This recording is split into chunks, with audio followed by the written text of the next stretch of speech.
একটা বকনা মহিষ কতদিন বয়সে প্রথম হিটে আসে এবং একটা বকনা মহিষ কতদিন বয়সে বাচ্চা দেয়, এই প্রশ্নগুলো অনেক খামারি বা অনেক উদ্যোক্তা এবং প্রবাসী ভাইরা আমাকে হোয়াটসঅ্যাপে করে থাকেন। তো আজকের বিষয়বস্তু হচ্ছে তাদেরকে নিয়ে। দেখেন, একদম সহজ সমীকরণ আমি আপনাদেরকে করে দিচ্ছি। উন্নত জাতের মহিষ হলে যদি সঠিক যত্ন পায়, ছোটোবেলায় সে যদি তার মায়ের দুধটা পর্যাপ্ত পরিমাণে পায়, বডির 10% যদি সে জন্ম হয় 40 কেজি ওজন নিয়ে, আপনাকে 4 কেজি দুধ খাওয়াতে হবে।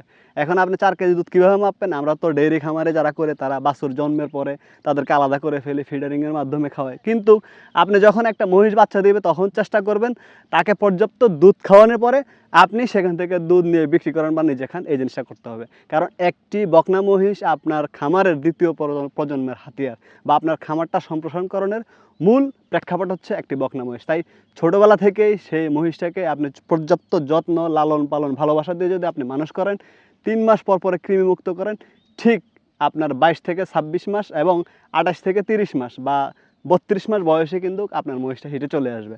আর এই হিটে আসার বা এই গর্ভকাল আসার একমাত্র মূল কারণটাই হচ্ছে আপনি যদি সঠিক সময়ে কৃমি এবং দুধটা তাকে পর্যাপ্ত পরিমাণে দেন। আর বিষয়বস্তু হচ্ছে উন্নত জাতগুলো, যেগুলো আমাদের নীল রাবি, মিরাট বা জাফরাবাদী বা আমাদের যে মণিপুরি আছে, যে জাতগুলো উন্নত জাত আছে, তারা একটু আগে হিটে আসে। কেন আসে? কারণ তাদের ব্লাড লাইনের রিসাইলিংটা ওইভাবে হয়। তাই উন্নত জাতগুলো একটু 2-4 মাস সময় বেশি নেয়। আমাদের দেশীয় যে জাতগুলো আছে সেগুলো একটু সময় বেশি নেয়।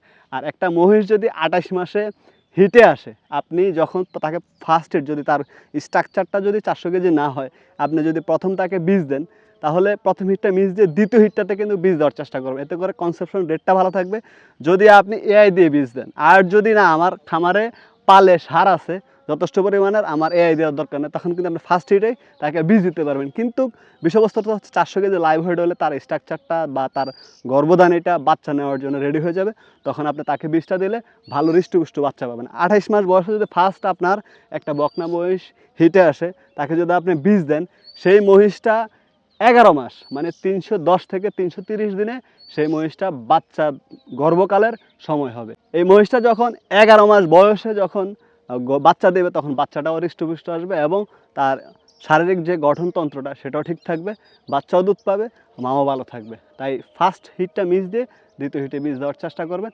একটা মহিষের 330 দিন হচ্ছে গর্ভকাল। এই ছিল আজকের বিষয়বস্তু। আশা করি আপনাদের ভালো লেগেছে। আর ভালো লাগলে অবশ্যই আপনাদের ভালো লাগাই আমার সার্থকতা।